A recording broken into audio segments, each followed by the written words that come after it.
Vous donnez votre temps, votre énergie et vos émotions uniquement pour avoir l'impression d'être pris dans un jeu auquel vous n'avez jamais consenti à jouer. Ces actions vous troublent, ces paroles ne correspondent pas à son comportement, et vous vous retrouvez à tout remettre en question. C'est un cycle qui semble interminable, épuisant et injuste. Mais voici la vérité. Le problème, ce n'est pas vous. Le problème, c'est le pouvoir que vous donnez inconsciemment lorsque quelqu'un manipule vos émotions. Ce n'est pas juste un jeu, c'est une distraction qui vous éloigne de la version ancrée et inébranlable de vous-même, celle que le stoïcisme nous enseigne à incarner. Dans cette vidéo, je vais vous montrer comment arrêter de réagir, commencer à répondre et retrouver cette paix intérieure qu'aucun jeu ne peut vous enlever. Parlons des étapes pour surmonter ces jeux et devenir cet homme calme et inébranlable qu'elle n'a jamais vu venir. Commençons. Premier, reconnaître le jeu sans colère. Lorsque les émotions sont intenses, la clarté devient floue.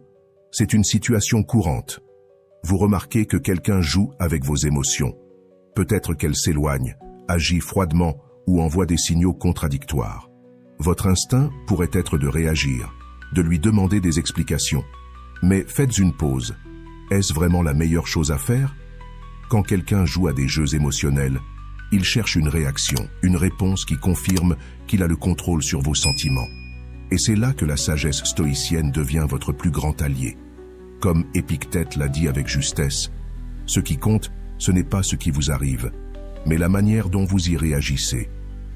Autrement dit, bien que vous ne puissiez pas dicter ces actions, vous avez un contrôle total sur votre réponse. Imaginez cela comme une partie d'échecs. Si votre adversaire fait un coup inattendu, vous ne jetez pas le plateau de frustration. Bien sûr que non. Vous prenez une respiration, évaluez la situation et pensez 2 coups à l'avance. Réagir impulsivement lui donne l'avantage.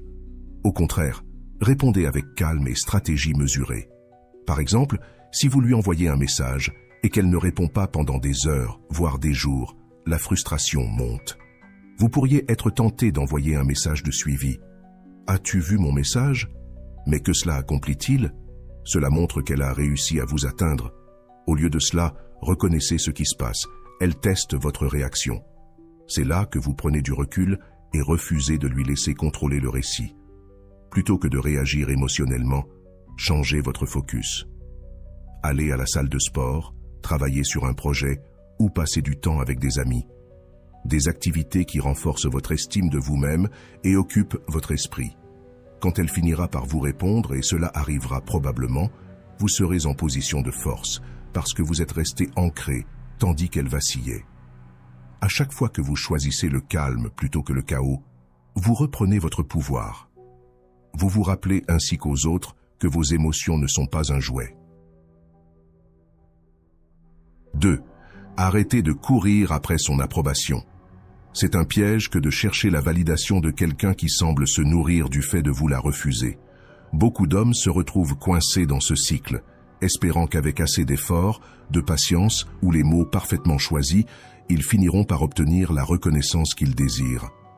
Mais voici une vérité dure à entendre. Aucune quantité de poursuite ne garantit son approbation. Et même si elle arrive, elle ne sera peut-être jamais aussi satisfaisante que vous l'imaginiez. Pourquoi ? Parce que vous avez externalisé votre valeur personnelle en la plaçant entre les mains de quelqu'un d'autre. Le véritable jeu change lorsque vous décidez d'arrêter complètement d'y participer. Plutôt que de courir après son approbation, concentrez-vous sur le fait de vivre en accord avec vos propres valeurs.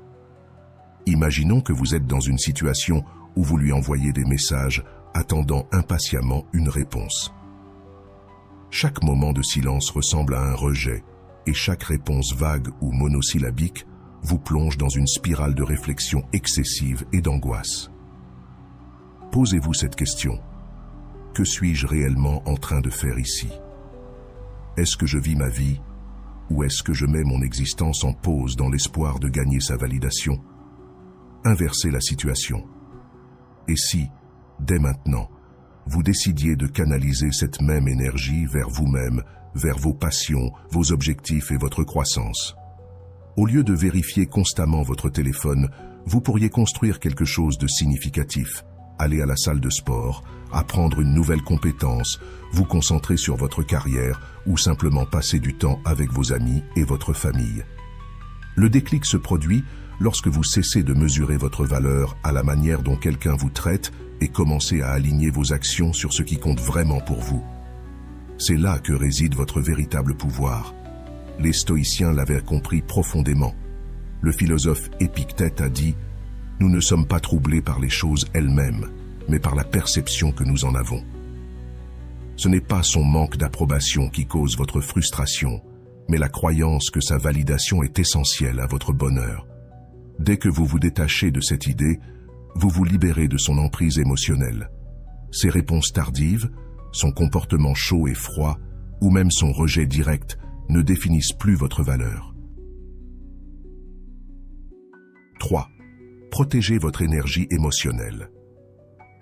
L'énergie émotionnelle est une ressource précieuse, une force qui alimente votre capacité à naviguer dans la vie avec clarté et confiance. Pourtant, beaucoup d'entre nous la laissent sans défense, permettant à d'autres de l'épuiser par des comportements manipulateurs, des conversations toxiques ou des drames inutiles. Imaginez votre bien-être émotionnel comme une forteresse sans barrière. Les portes sont grandes ouvertes, vous rendant vulnérable à quiconque souhaite exploiter votre gentillesse ou votre patience. Protéger votre énergie émotionnelle ne consiste pas simplement à survivre, mais à prospérer dans un monde qui met souvent votre résolution à l'épreuve. Pensez à ce scénario. Vous êtes dans une relation ou en train de construire un lien avec quelqu'un et tout semble bien au début. Mais au fil du temps, vous remarquez des signes subtils de manipulation. Peut-être qu'elle ignore vos messages mais attend une réponse immédiate quand elle vous contacte. Peut-être qu'elle rejette vos opinions lors des conversations ou utilise des jeux émotionnels pour vous garder dans l'incertitude. Vous commencez à vous sentir épuisé, anxieux et même à remettre en question votre propre valeur. C'est là que les limites émotionnelles entrent en jeu. Fixer des limites ne signifie pas être confrontant ou dur. C'est valoriser votre bien-être au point de dire non à tout ce qui perturbe votre paix intérieure. C'est une déclaration calme et ferme. Vous n'accepterez pas des comportements qui entament votre respect de vous-même. Par exemple, si les actions de quelqu'un vous laissent constamment vidé émotionnellement, vous avez tout à fait le droit de prendre du recul. Vous pouvez poliment vous désengager, réduire votre disponibilité ou limiter l'énergie émotionnelle que vous investissez dans cette relation. Sénèque, le philosophe stoïcien, a dit un jour « Celui qui est courageux est libre. Le véritable courage réside dans la capacité à prioriser votre santé mentale et émotionnelle par rapport aux exigences ou aux jeux de quelqu'un d'autre. Ce n'est pas toujours facile. S'éloigner ou fixer des limites peut être inconfortable, surtout si vous tenez beaucoup à la personne concernée. Mais réfléchissez. Chaque moment passé dans une dynamique toxique est un moment volé à votre bonheur, votre croissance et votre sérénité. 4. Cultivez l'abondance intérieure. Quand votre vie est riche et épanouie en elle-même, aucun jeu, distraction ou signal contradictoire ne peut ébranler vos fondations. Imaginez-vous debout sur un terrain solide pendant que les autres s'enlisent dans des sables mouvants. C'est cela, la puissance de l'abondance intérieure. Les stoïciens avaient compris cela il y a des siècles. Ils nous ont appris à trouver la joie en nous-mêmes plutôt que de la chercher dans un monde extérieur imprévisible. Sénèque l'a résumé parfaitement. La plus grande richesse est de ne rien désirer. En d'autres termes, moins vous dépendez des choses extérieures pour vous valider, plus vous êtes véritablement riche. Pensez-y. Avez-vous déjà rencontré quelqu'un qui semble tellement en paix, tellement content, qu'il attire naturellement les autres? Leur énergie est magnétique, non pas parce qu'ils cherchent à impressionner qui que ce soit, mais parce qu'ils sont profondément épanouis. Vous pouvez être cette personne. Imaginez cette situation. Vous discutez avec quelqu'un qui vous intéresse, mais récemment, cette personne semble se retirer, jouer les difficiles ou envoyer des signaux ambigus. Plutôt que de réagir avec anxiété ou désespoir, vous vous concentrez sur vous-même. Vous vous plongez dans vos passions, que ce soit la peinture, le sport ou l'apprentissage de quelque chose de nouveau. Vous passez du temps de qualité avec des amis qui vous élèvent. Vous veillez à ce que vos soins personnels soient irréprochables. Avec le temps, un changement remarquable se produit. Vous arrêtez de vérifier votre téléphone toutes les 5 minutes. Vous cessez de vous demander ce qu'ils font ou pourquoi ils ne répondent pas. À la place, vous êtes occupé à vivre votre vie. Ce changement de focus a 2 effets. Il vous rend plus heureux et dégage une confiance calme et inébranlable. Et voici le plus beau. Quand vous cessez de les poursuivre, ils le remarquent. Ils sentent ce changement.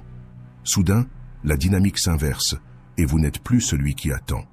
Pourquoi? Parce que l'abondance intérieure est irrésistible. Commencez petit. Posez-vous cette question. Qu'est-ce qui me procure de la joie? Qu'est-ce qui me fait me sentir vivant?